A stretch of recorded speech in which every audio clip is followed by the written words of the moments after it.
Film शुरू होती है टीम से, जो एक गेम डेवलपर है, यानी वो गेम्स बनाता है। वो अपने घर पर एक सीरियस मीटिंग कर रहा था। अचानक उसका इंटरनेट चला जाता है। जब काम नहीं होता तो उसे अपनी वाइफ के साथ गुजारे हुए अच्छे पल याद आते। वो उस पुराने वक्त को भी याद करता है जब उसकी वाइफ प्रेग्नेंट और उसे हॉस्पिटल में जाना पड़ा था, क्योंकि वो कुछ गड़बड़ की वजह से बहुत तकलीफ में। फिर अचानक टिम की वाइफ घर वापस आ गई। अब उसके अचानक आने से टिम घबरा जाता। दोनों नीचे जाते हैं और वहाँ उनकी मुलाकात बिल्डिंग मैनेजर से होती। वो कहता है कि बिल्डिंग की मुरम्मत बस खत्म होने वाली है और जल्दी बिल्डिंग पर लगाए गए कवर्स भी हटा दिए जाएंगे। थोड़ी देर बाद एक हेलीकॉप्टर उनके ऊपर से गुजरता है। बिल्डिंग मैनेजर बताता है कि बंदरगाह के इलाके में बहुत ज्यादा आग लग गई है। अब दोनों वहाँ से आगे बढ़ गए। टिम की वाइफ उसे अपनी पुरानी कार दिखाती है जो अभी शॉप से वापस आई होती है और दोनों कार में बैठकर पिज्जा खाने लगते हैं। टिम की वाइफ कहती है कि चलो पेरिस चलते हैं, जहाँ हम हमेशा जाना चाहते थे। मैंने अपनी जॉब छोड़ दी है और हम दोनों को उस हादसे के बाद अपनी जिंदगी की नई शुरुआत करनी चाहिए। दरअसल जब प्रेगनेंसी में मसला बना था तब उनका बच्चा मर गया था। टिम कहता है कि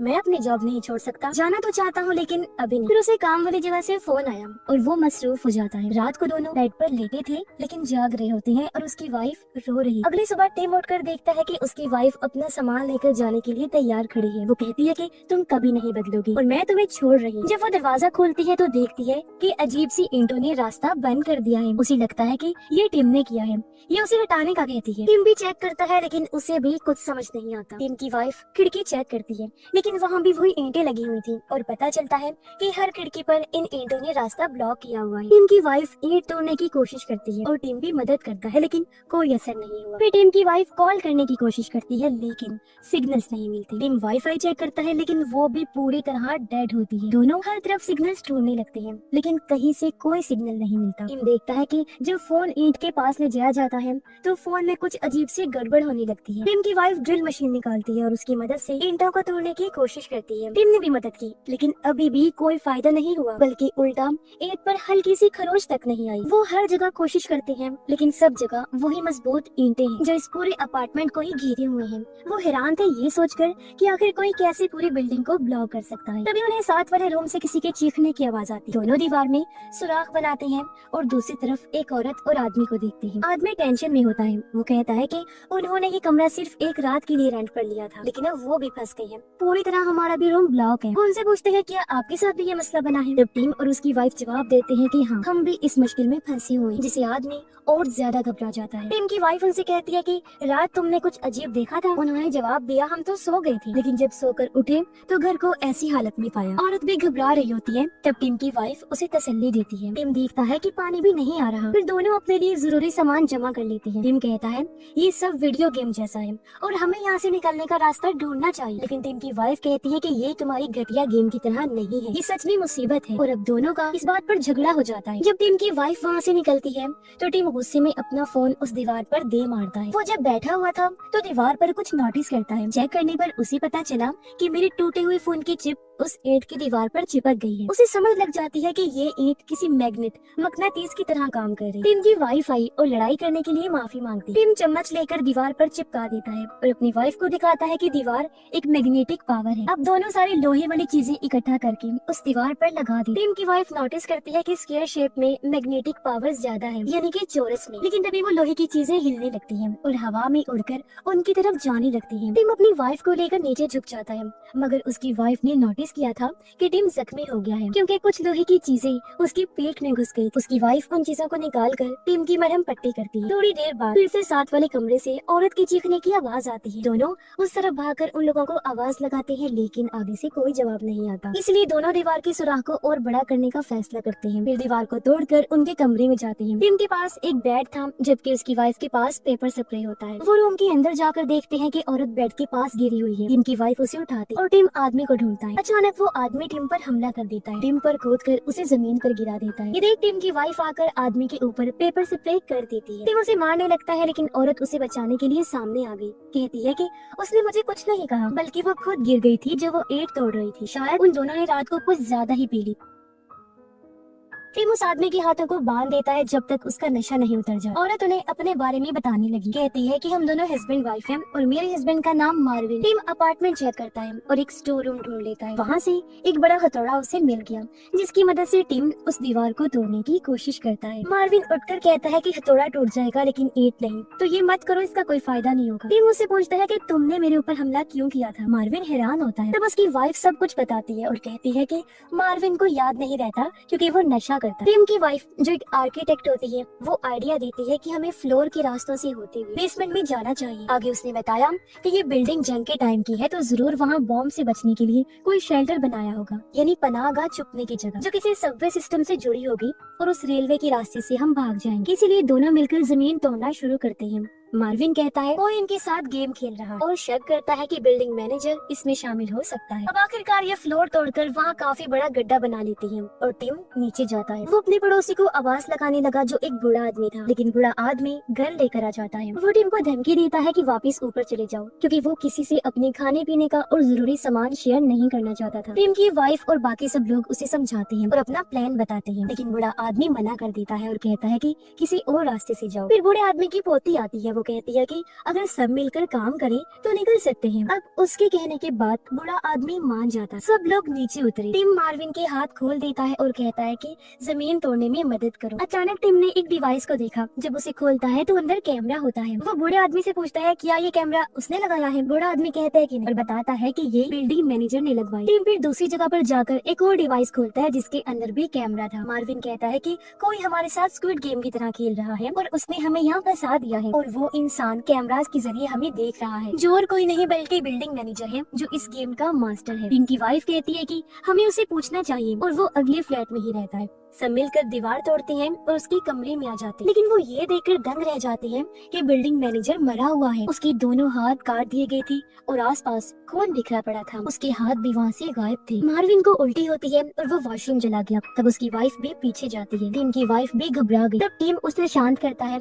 लेकिन वो भी रूम से बाहर चली गई। टिम बिल्डिंग मैनेजर का फोन चेक करता है जिसमें इस दीवार की बहुत सारी तस्वीरें। फिर सब लोग दोबारा जमीन तोड़ना शुरू कर देते हैं। टिम की वाइफ उसे एक न्यूज आर्टिकल दिखाती है जिसमें उसी आग का जिक्र होता है, जिससे उसे लगता है कि जरूर इन सब के बीच में कोई कनेक्शन। अचानक जोर से जमीन टूट जाती है जिससे टिम, मार्विन और उसकी वाइफ नीचे गिर जाते हैं। टिम की वाइफ नीचे आकर उसे संभालती है, जबकि मार्विन और उसकी वाइफ भी खुद को संभाल लेते हैं। बूढ़े आदमी की पोती भी तैयार होती है नीचे जाने के लिए। बूढ़ा आदमी उसे बंदूक देते हुए कहता है कि वो अकेली जाए, मैं यही रुकूंगा, लेकिन उसकी पोती जबरदस्ती उसे ले जाती है। जब नीचे पहुंची तो एक आदमी हाथों को उठाए हुए वहाँ आता है। अपने बारे में बताते हुए कहता है कि मेरा नाम यूरी है और जो इस फ्लैट में रहता था वो मेरा दोस्त था और मैं कुछ दिन के लिए उसके पास रहने के लिए आया था। वो पूछता है कि वो लोग जमीन क्यों तोड़ रही हैं, तुम लोगों का क्या प्लान है। अब जब वो प्लान सुनता है तो हंसने लगा। कहता है कि ये ईंट की दीवार उनकी हिफाजत के लिए है और कहता है कि ये एक हाई टेक सिस्टम है जो किसी भी हमले से बचाता है। टिम पूछता है क्या तुम्हारे पास इस थ्योरी का कोई सबूत है। यूरी के पास कोई खास जवाब तो नहीं था, इसलिए वो अजीबोगरीब थ्योरीज बताने लगता है। टिम की वाइफ पूछती है कि तुम्हारा दोस्त कहाँ है जो यहाँ पर रहता है। यूरी उन्हें अपने दोस्त की लाश दिखाता है और कहता है कि वो अचानक गिर गया था, शायद दिल का दौरा पड़ा होगा और वो इन ईंटों के बारे में रिसर्च भी कर रहा था। सब लोग उदास हो जाते हैं और बात करते हैं कि क्या बाहर सब कुछ खराब हो चुका है या नहीं, हमें जाना चाहिए या फिर नहीं। मार्विन, उसकी वाइफ और टिम की वाइफ कहते हैं कि वो बाहर जाने का रिस्क लेंगे, घर में फंसी रहना सही नहीं है। फिर वो सब रूम से बाहर निकल जाते हैं। बूढ़े आदमी की पोती पीछे रहती है ताकि यूरी के दोस्त का काम चेक कर। यूरी कहते हैं कि इसी दीवार की टेंशन लेते लेते मेरा दोस्त भी मारा गया। बूढ़े आदमी की पोती भी बाकी लोगों के साथ चली जाती है। सब लोग जमीन तोड़ते हैं और नीचे बेसमेंट में चले जाते हैं। वहाँ वो सुरंग ढूंढते हैं और दरवाजे को तोड़ने लगते हैं, लेकिन वो ये देखकर हैरान रह गई कि उसके पीछे भी वो ईंटों की दीवार मौजूद है। मार्विन गुस्सा होकर हथौड़े से दीवार पर मारता है। टिम उसे रोकने की कोशिश करता है। बूढ़ा आदमी गन उस पर तान देता है शांत करने के लिए। मार्विन कहता है ओके ओके अब सब ठीक, लेकिन अचानक बंदूक छीनकर दीवार पर शूट्स कर देता है। गोलियां दीवार के पास रुककर वाइब्रेट करने लगती है। टिम चिल्लाता है कि सब झुक जाओ। सब झुक जाते हैं और गोलियां उनके ऊपर से गुजर गई, लेकिन बूढ़ा आदमी सही टाइम पर झुक नहीं पाता और एक गोली उसे लग जाती है। उसकी पोती फौरन पार जाती है और सबसे मदद मांगती है। मार्विन उसकी मदद को आया, लेकिन बूढ़े आदमी की पोती उस पर चिल्लाने लगती है और अब बूढ़ा आदमी वहीं दम तोड़ देता है। सब लोग यूरी के दोस्त के कमरे में बैठे हुए थे। मार्विन की वाइफ पूछती है, क्या सबकी जिंदगी में कोई ऐसी सेम चीज हुई है जो हम सबको जोड़ती हो? वो कहती है कि जब वो छोटी थी तो मरते मरते बची। बूढ़े आदमी की पोती कहती है कि उसकी माँ कैंसर से मर गई। यूरी कहता है कि वो एक आदमी को मार चुका है जब वो पुलिस में था। बूढ़े आदमी की पोती कहती है कि सब मार्विन के बारे में जानते ही हैं, जो उसने अभी अभी किया। मार्विन फिर माफी मांगता है बूढ़े आदमी को लेकर, लेकिन उसकी पोती फिर से उस पर चिल्लाती है। अब वो लोग टिम और उसकी वाइफ से पूछते हैं। उसकी वाइफ बोलने लगी, लेकिन टिम रोकता है। इसके बावजूद भी वो बता देती है कि हमने अपना बच्चा तब खोया है जब वो मेरे पेट में था। टिम दूसरे कमरे में चला जाता है। उसकी वाइफ भी वहाँ आ गई और दोनों की फिर से लड़ाई होने लगती है। उसकी वाइफ कहती है कि हमारा बच्चा मरने के बाद तुम सिर्फ काम में घुस गई और कभी मुझसे ठीक से बात नहीं की। सारी तकलीफ मुझे अकेले ही झेलना पड़ी। टिम खुद को रिलैक्स करता है और बाकियों से कहता है कि हमें हाथ पर हाथ रख के नहीं बैठना चाहिए। बिल्डिंग मैनेजर के कमरे में कुछ सबूत ढूंढने चाहिए। बूढ़े आदमी की पोती कहती है कि यूरी के दोस्त का काम भी चेक करना चाहिए, शायद वहाँ हमें कुछ पता चल जाए। अब टिम, मार्विन और उसकी वाइफ बिल्डिंग मैनेजर का रूम चेक करने जाते हैं, जबकि टिम की वाइफ और बूढ़े आदमी की पोती यूरी के दोस्त का काम देखने जाते हैं, लेकिन यूरी को इसमें कोई दिलचस्पी नहीं। जब वो बिल्डिंग मैनेजर का घर चेक कर रहे, टिम देखता है कि ये रूम ऊपर वाले रूम की निस्बत छोटा है। वो एक दीवार चेक करता है और उसे पता चला कि यहाँ एक खुफिया रूम है। मार्विन भी एक रिमोट ढूंढ लेता है, लेकिन इस पर पासवर्ड लगा हुआ था। वो लोग रिमोट पर पाउडर फेंकते हैं और उंगलियों के निशान उन्हें मिलते हैं, जो निशान 4 नंबर्स पर थे। अब वो लोग उन्हें 4 नंबर्स का पासवर्ड बनाते हैं। मार्विन की वाइफ कहती है वो तब तक बाकी लोगों को बुला लेती। और उन दोनों को यूरी के दोस्त के रूम से उसका बिजनेस कार्ड मिलता है। कार्ड से पता चलता है कि वो नैनो टेक्नोलॉजी पर काम कर रहा था। वो एक कंपनी से जुड़ा हुआ था जो नैनो टेक्नोलॉजी और डिफेंस सिस्टम के बारे में थी, यानी किसी भी खतरे से बचने के लिए जो टेक्निक्स और टेक्नोलॉजीज इस्तेमाल होती थी उन सब के बारे में। वो लोग यूरी से पूछते हैं, लेकिन वो कहता है कि उसने अपने काम के बारे में कभी ज्यादा बात नहीं। वो सिर्फ ये जानता है कि मेरा दोस्त एक प्रोग्रामर था। वो और तलाशी लेती है तो उसके दोस्त का लैपटॉप और फोन टूटा हुआ मिलता है। यूरी कहता है जब भी मेरे दोस्त को कुछ समझ नहीं आता था तो वो चीजें दीवार से मारकर तोड़ दिया करता था। उन्हें एक कागज मिलता है जिस पर कोड लिखा हुआ था, शायद ये कोड दीवार खोलने के लिए था। यूरी हंसकर कहता है कि अगर दरवाजा खोला गया तो खतरनाक शुआएं अंदर आकर सबको मार देंगे। मार्विन की वाइफ आकर कहती है कि उन्होंने कुछ ढूंढा है। टिम की वाइफ और यूरी चेक करने ऊपर जाने लगते हैं, जबकि बूढ़े आदमी की पोती और रिसर्च करने के लिए इधर ही रुक जाती है। टिम अलग अलग पासवर्ड लगाता है और एक लगाते ही वो खुफिया दरवाजा खुल गया। वो लोग अंदर जाते हैं तो वहाँ पर कंप्यूटर्स थे जिन पर उन सबके कमरों में लगाए गए कैमरास की फुटेज चल रही। वो टिम और उसकी वाइफ का कमरा चेक करते हैं और इस ईंटों की दीवार के फैलने का सही वक्त देख। ये दीवार पूरी बिल्डिंग पर ऐसे फैल रही थी जैसे कोई डिफेंस सिस्टम ऑन हो गया हो और ये एडवांस नैनो टेक्नोलॉजी हो। बूढ़े आदमी की पोती यूरी की दोस्त की लाश को चेक करती है। जब उसका स्कार्फ उठाकर देखती है तो गला घोटने के निशान। उधर वो लोग यूरी के दोस्त के कमरे को चेक करते हैं जिसकी लाश जमीन पर पड़ी हुई थी। जब वो यूरी से उसकी मौत के बारे में पूछते हैं तो देखते हैं कि यूरी वहाँ नहीं होता। मार्विन उसे ढूंढने जाता है और वो लोग वीडियो देखते हैं जिसमें यूरी का दोस्त फोन लेकर इस दीवार के पास गया था और वहाँ लाइट 3-4 बार फ्लैशेस होती हैं और पता चलता है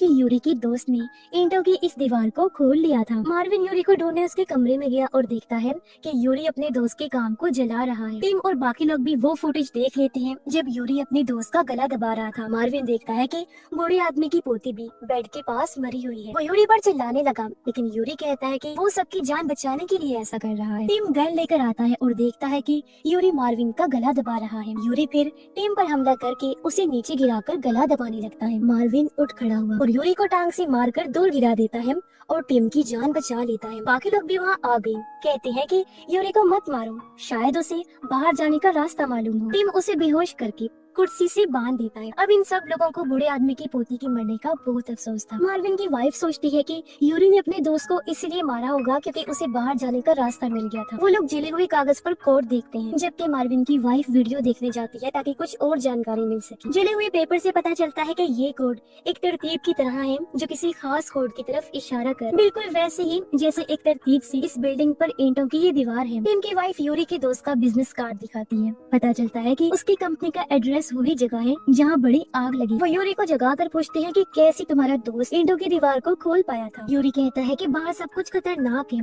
और वो लोग अंदर महफूज हैं। टिम गोली साइड में मारकर उसे डराता है और पूछता है ये दीवार क्या उसकी कंपनी ने बनाई थी और क्यों? यूरी कहता है मैं बस इतना जानता हूँ कि ये दीवार डिफेंस सिस्टम के जरिए बनाई गई है, हर तरह के हमलों से, खतरों से बचने के लिए। टिम की वाइफ पूछती है कि अगर बाहर सब कुछ खराब है तो तुम्हारा दोस्त क्यों बाहर जाना चाहता था? यूरी बताता है कि मेरे दोस्त को लग रहा था जैसे उस आग लगने की वजह तरह से उनके सिस्टम में कोई गड़बड़ी आ गई है। इस पर मार्विन कहता है कि वो ठीक सोच रहा है और उसकी इस बात पर हम भी यकीन करते हैं। मार्विन की वाइफ उन्हें कहती है कि यूरी का दोस्त अपने लैपटॉप पर कुछ काम कर रहा था। टिम कहता है कि वो प्रोग्रामिंग के जरिए एक ऐप बना रहा था जो 8 की दीवार को खोल सकती है। वो देखते हैं कि यूरी ने अपने दोस्त का फोन और लैपटॉप तोड़ दिए थे। वो लोग टूटा हुआ फोन कंप्यूटर से कनेक्ट करते हैं। वो समझ जाते हैं कि फोन एक चाबी है और दीवार के स्क्वायर्स जो हैं वो सब लॉक्स हैं। यूरी के दोस्त ने फोन का फ्लैश इस्तेमाल किया था जो इलेक्ट्रोमैग्नेटिक लहर होती है और दरवाजा खोल दिया। टीम ऐप को ठीक करता है और ये ईंटों की दीवार के पास जाते हैं। ऐप चलाकर एक तरतीब से क्लिक करती रहती है जिससे फोन की फ्लैश जलने लगती है और दीवार भी बदलना शुरू हो जाती है जैसे कोई रास्ता हो। मार्विन की वाइफ दीवार के अंदर हाथ लगाती है और कहती है कि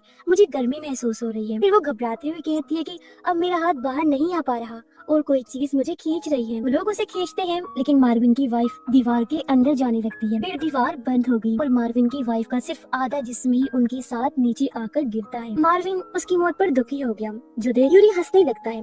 गुस्से में मार्विन यूरी को गोली मार देता है और फिर खुद को भी शूट करके मार देता है। अब सिर्फ टिम और उसकी वाइफ बची थी जो एक जगह पर उदास होकर बैठे होते हैं। उन्हें लगता है कि सब खत्म हो गया। टिम की वाइफ कहती है कि जब उनका बच्चा चला गया था तो वो बहुत दुखी थी। मुझे तब तुम्हारी जरूरत थी लेकिन तुम मुझसे दूर। वो कहता है मैं तुम्हारा शुक्रगुजार हूँ जो तुम मुझे छोड़ के नहीं गई। उसकी वाइफ कहती है क्योंकि मैं तुमसे प्यार करती हूँ। दोनों फिर तय करते हैं कि वो बाहर जाने का रास्ता ढूंढेंगे। वो ऐप चलाते हैं और देखते हैं कि जब वो बटन दबाते हैं तो अलग अलग तरतीब में अलग अलग फ्लैशेस ऑन होती हैं। जैसे किसी में 6, किसी में 4, किसी में 1 तो किसी में 2। वो वीडियो देखते हैं कि यूरी के दोस्त ने कौन सा रास्ता इस्तेमाल किया था। वो नीचे जाते हैं और ऐप के जरिए दीवार खोलने की कोशिश करते हैं लेकिन यूरी जो जिंदा होता है अचानक टीम पर हमला कर देता है। फिर वो टीम की वाइफ के पीछे गया जो बेसमेंट में गिर जाती है। अब टीम उसे भी धक्का देकर बेसमेंट में गिरा दी। फिर खुद भी वहाँ आ गया। टीम और उसकी वाइफ भागने लगी। यूरी भी उनका पीछा करता है। अंदर आने के बाद वो दरवाजे को बंद कर देते हैं और यूरी बाहर ही रह जाता है लेकिन वो अभी भी दरवाजा तोड़ने की कोशिश कर रहा था। इसीलिए टीम अपनी वाइफ को फोन देते हुए कहता है कि तुम दरवाजा खोलो। उसकी वाइफ कोड डालकर फाइनली दरवाजा खोल लेती है लेकिन इस टाइम पर यूरी जो अंदर घुस आया था टीम पर हमला कर देता है और दोनों एक दूसरे का गला घोंटने लगते हैं। यूरी टीम को नीचे गिरा देता है और वो अपनी वाइफ को कहता है कि तुम अकेले ही यहाँ से चली जाओ। अब इससे पहले यूरी उस पर वार करता पीछे से टीम की वाइफ हथौड़े से उस पर हमला कर देती है और यूरी का खेल खत्म हो जाता है। दोनों अब सुरंग के रास्ते आगे बढ़ते हैं जिसके जरिए वो बाहर आ जाते हैं। वो देखते हैं कि ईंटों की दीवारों ने पूरी ही जगह को घेर लिया है जो देख वो काफी परेशान हो गई मगर इन्हें अपनी गाड़ी नजर आई जिसके अंदर बैठकर वो पेरिस जाने के लिए निकल पड़ते हैं। रेडियो पर खबर आती है कि सच में आग की वजह से कंपनी का एडवांस नैनोटेक सिस्टम एक्टिवेट हो गया था जिससे पूरा ही शहर इसकी लपेट में आ चुका है और अब अगर इस सबसे जान छुड़वानी थी तो उस एडवांस नैनोटेक सिस्टम को बंद करना पड़ेगा। और इसी के साथ ही ये फिल्म इधर ही खत्म हो जाती।